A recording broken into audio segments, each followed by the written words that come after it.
Hey there, Jayson here, back with a solo episode. Thanks for tuning in. Thanks for listening. Thanks for subscribing. In this episode, I'm going to riff on a few subjects like how divided we are as a country and as a world. I'm not going to get into my political opinions so much as I'm going to talk about division and what you can do about it, what I can do about it. A reminder that most of my focus is about partnership and parenting, although I sometimes veer outside those lines. You've heard a few episodes around health, etc. But most of the time, I'm like, how can I continue to optimize my marriage and my family life? Because I have kind of struck gold over here in terms of what I'm experiencing on a day-to-day basis with my kids and my wife. And yes, we have conflict. Yes, we have problems. But the magic that goes down in our home is pretty incredible. And the reminder here to you is that you want your home to be your sanctuary, right? You want your home to be the place you come to let your guard down and soften and relax and be held and unwind and get resourced so that you can rest deeply, and the next day you can go tackle your life. That's how you ideally want your home. And if your marriage is struggling, then you've got to put attention on that, right? I mean, you don't have to, but I would strongly recommend that because I want us all to be living in these homes that are really safe and relaxing. And again, I'm really grateful that I'm not living outside of this country right now in war-torn areas, because of the level of trauma and dysregulation and violence is so intense. And I just, again, feel so grateful to live where I live. Even with all of our issues here in the United States, we've got a lot of issues, but I still have a lot of freedom, a lot of privilege. Yeah. Okay. First of all, to the couples out there, okay? So this is for you if you're stuck, if you're in a relationship where it's a little stuckage, there's some blockage of some kind. How do we know we're stuck? Well, some of you, it's very obvious, like, God, we're in pain. We just can't seem to get to zero. We can't get back to a good place. I fell in love with this person and now they're like kind of really difficult. Yeah, welcome to long-term partnership. And so it's obvious for some. For others, it's not obvious. And I work with couples sometimes where they say they have a good relationship, but when I start to get in there and interact with them, it's actually quite conflictual, and they're walking around in their culture, the culture of their relationship, as if they can't be honest. And so they're like, well, I can't tell you that because you're just going to get upset. That's a classic sign of an insecure partnership and a partnership that's not thriving. It's surviving and it's a partnership, but it's not thriving. So to thrive as a couple and in a long-term relationship, you actually do need to put some attention on your relationship. Both of you, not just one of you. So it can come out sideways like bickering, edgy tone of voice, little jabs, etc. And I have a family member, I'm not going to say on which side, and I'm not going to say how close or far they are because I'm trying to protect people's identities. But this family member, their marriage, when I'm around them, it's like I feel like I'm walking on glass, and it just hurts to be around them. But they are still married. They got 2 kids, and they look as though to the outside world that they're having a successful time, successful marriage. Their kids are getting A's. They're going to Ivy League schools, and they look as though it's all good, right? But when you're around them, and someone like me, as sensitive as I am, and the standards I have when I'm around them, I'm like, man, this sucks to be around these people. There's constantly these little low-grade sarcastic jabs at each other, and they throw each other under the bus in front of me and others. And that's kind of the culture they created. Now, it's very clear to me that their hearts are guarded. They probably haven't had sex in years. and they can't be honest. And they've fallen into a rut that I guess works for them.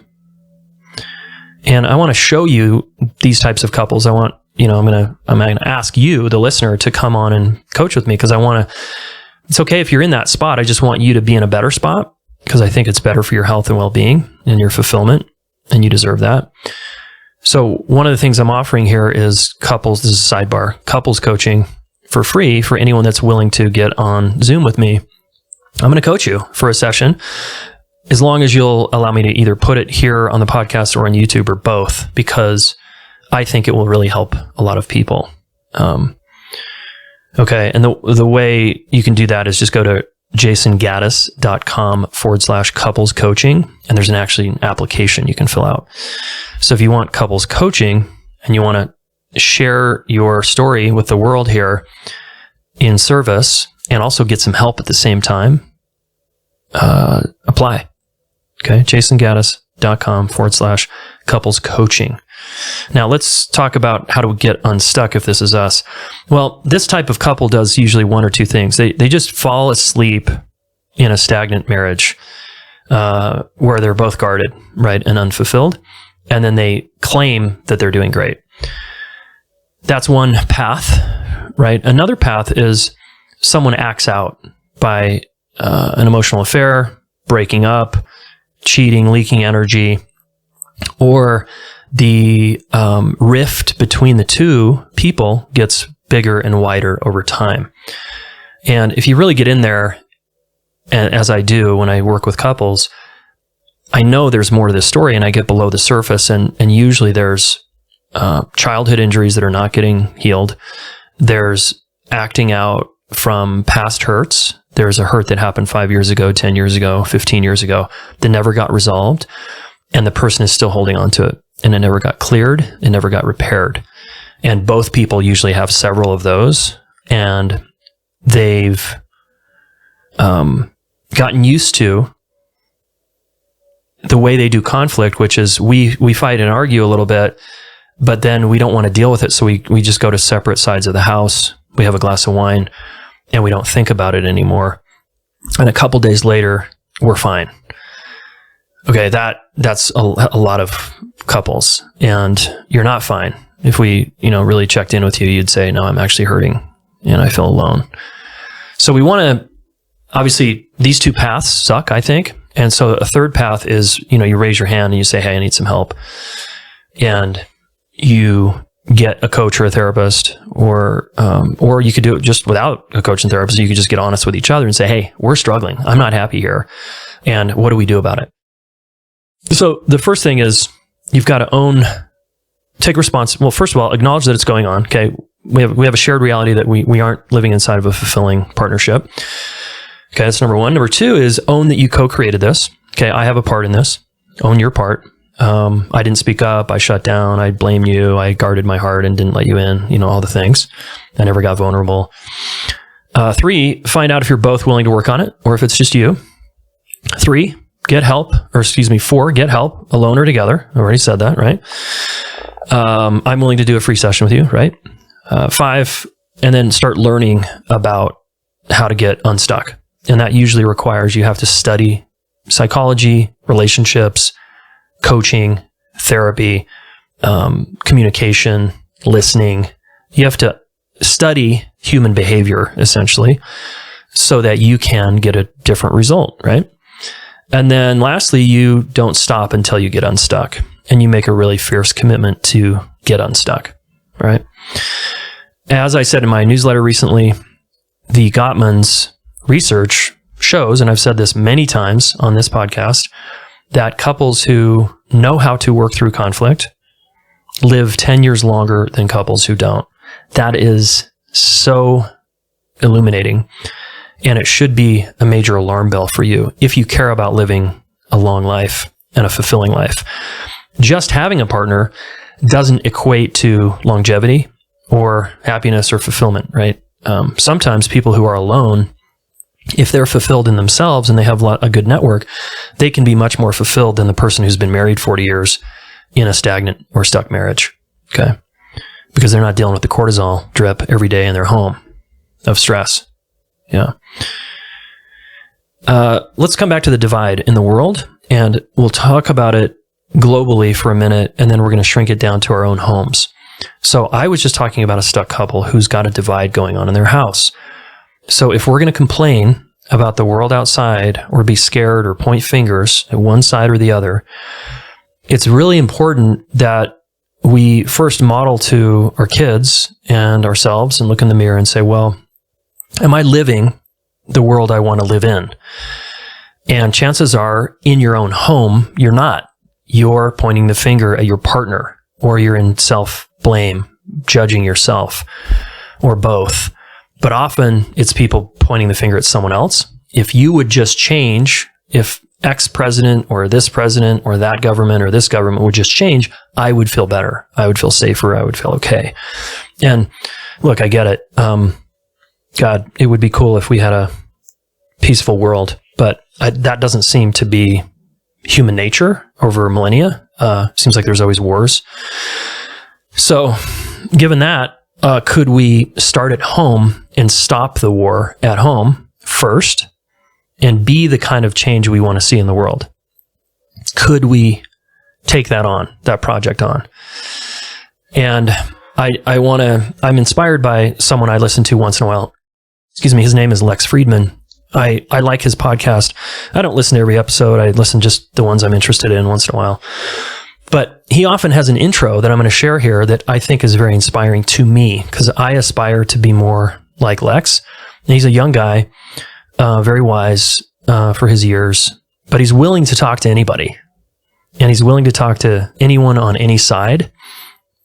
And as a relationship coach, therapist guy over here, I claim that I feel the same way. Like, look, I'm willing to, whatever your beliefs are, I'm willing to get two people together and see if they can work through the conflict, work through the stuck place, and get to at least understanding, if not collaboration, right? We're not going to change the world and evolve things unless we come together as a species and collaborate around some of the toughest problems. And the same is true at home. We're not going to get very far with our parenting or in our lives in a fulfilling way if we're at war with each other, or if we just constantly disagree and we can't see eye to eye and we can't understand each other. How do you expect, the world to change if you can't even do it in your house, right? So check this out. This is Lex's intro, and I just love it. And I'm taking notes. Please allow me to say, once again, my hope for this little journey I'm on. I will speak to everyone on all sides with compassion, with empathy, and with backbone. I will speak with Vladimir Putin and with Volodymyr Zelensky, with Russians and with Ukrainians, with Israelis and with Palestinians, with everyone. My goal is to do whatever small part I can to decrease the amount of suffering in the world by trying to reveal our common humanity. I believe that in the end, truth and love wins. Boom. I think that is so awesome. And I'm inspired by Lex. So thanks, Lex, for the inspiration. And I'm with you. I believe that in the end, truth and love win. And that's what I'm taking a stand for in my life. And when I'm with couples, when I'm with business partners, when I'm with family members, and they're having a hard time in their divide, I know that if they can get to a deeper level of listening and understanding, that their heart will open just a little bit more, kind of like the Grinch, it will open a little bit more. And so many of us are on the defensive these days, and then we go on the offensive. And it seems that social media has really made things worse in terms of the algorithms really promoting fear and, the negativity and the news that is clickable, that people are like fascinated to watch. So I'm working on my own boundaries with social media as well as the news. I haven't watched the news. I don't really watch the news. I haven't watched the news in years. I stay up to date. I have my things I subscribe to and read and friends I connect with around this, so I'm not ignorant, right? I don't want to be that, but it's a lot to take in. So here's to healing a divided world. And that's what I'm taking a stand for in my life. And I practice what I preach at home. So when there's divisions in the home, we heal them and we work through them and we repair them. And I feel fucking great about how I show up in my home. And I feel the same way in my friendships. When there's crunchiness or, tension, we work through it. Same with my team. And so I'm doing my part here, and I want to hopefully call you forward here to do your part.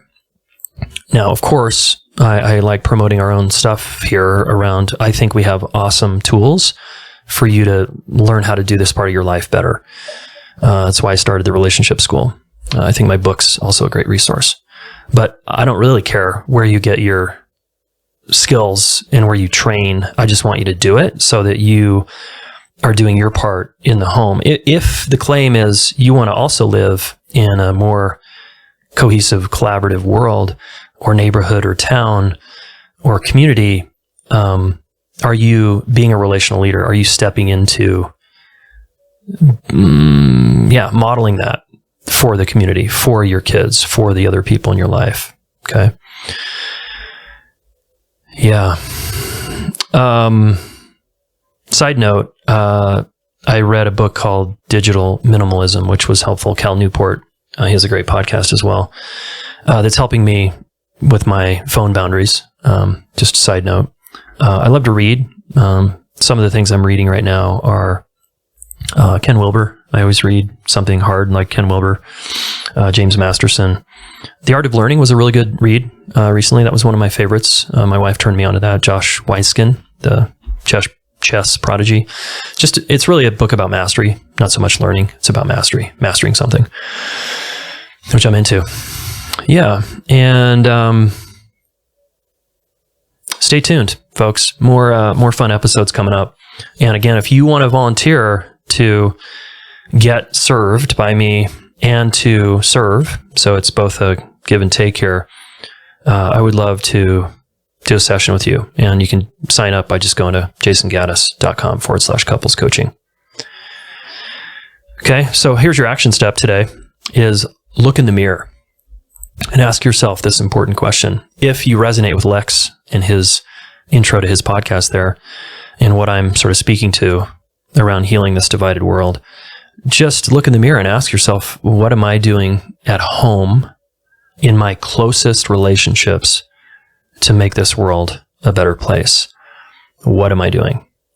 And it might be that you need to leave a relationship and because you're allowing yourself to be treated like shit.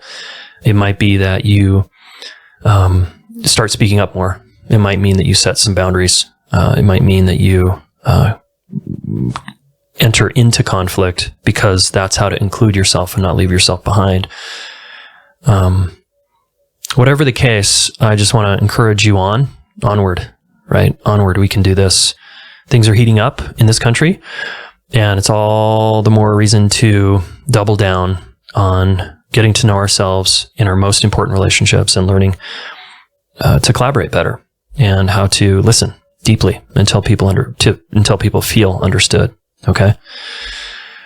All right, folks. Thanks again for subscribing. I always appreciate who you all are out there. I don't even know the vast majority of you, and I just really appreciate that you will listen and consider some of the things that I'm saying and my guests say and my wife and I say here on the podcast.